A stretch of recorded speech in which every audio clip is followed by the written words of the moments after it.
Hello, I am Robert Holden. I, at present, I'm a high school English and theater arts teacher. I've also been a professional stage actor, director, and producer for many years. In the past, I've been a heavy machinery mover, a long-haul truck driver, a transportation and fleet manager, and a corporate manager. I am also a husband, a father, and a grandfather. All of these experiences are part of who I am. My ancestry on my mother's side is Scots, Dutch, and Native American. My great-grandmother was a full-blooded Cherokee, and her husband, my great-grandfather, was Scottish. My maternal grandfather was Dutch. On my father's side, my ancestry is Spanish and English.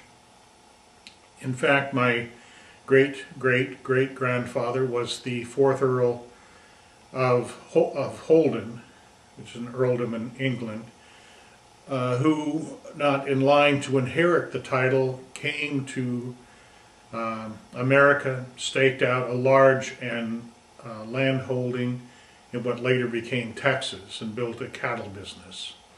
He augmented his holdings by marrying the daughter of a Mexican don whose land came from a Spanish land grant. My father was born on that ranch, which had greatly dwindled in size and prosperity. My parents met in World War II.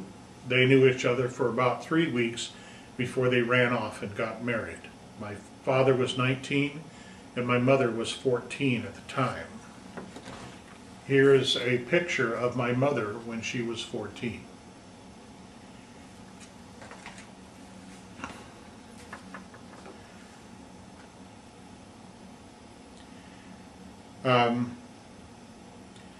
My father went away to war in 1943 to Europe, and my mother gave birth to my older sister when she was 15.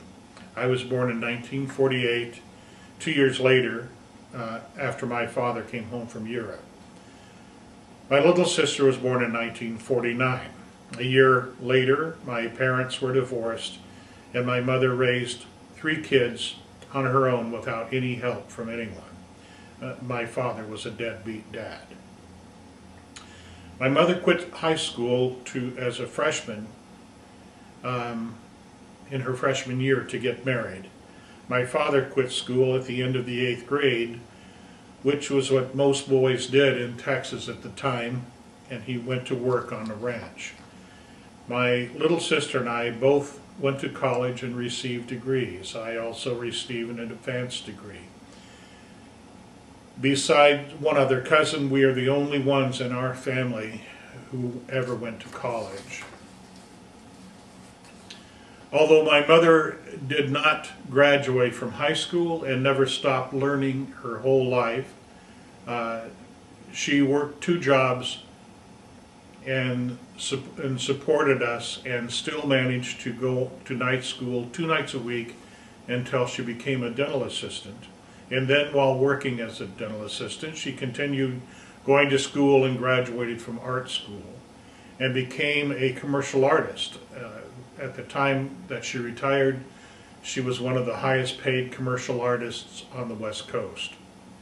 After a very successful career in commercial art, she retired to paint, sculpt, and opened a bookstore and art gallery on the Oregon coast. In a moment I'll show you a couple of her paintings. All of these bits of my background are elements that helped form my culture, my attitudes, and beliefs. My mother's interest in art, beauty, and promoting an imaginative mind are the reasons I became a voracious reader, an actor, and ultimately a teacher. Having spent a lifetime in the company of strong women like my mother, my sister, my grandmother, and my wife, I hold many female writers in awe. As a teacher, I greatly augment the sadly sparse literature texts used in today's schools with works of women and issues concerning gender and gender bias. My liberal political and social views, along with my love of peace and humanity, are all parts of my culture. My interest in both current and historical events, my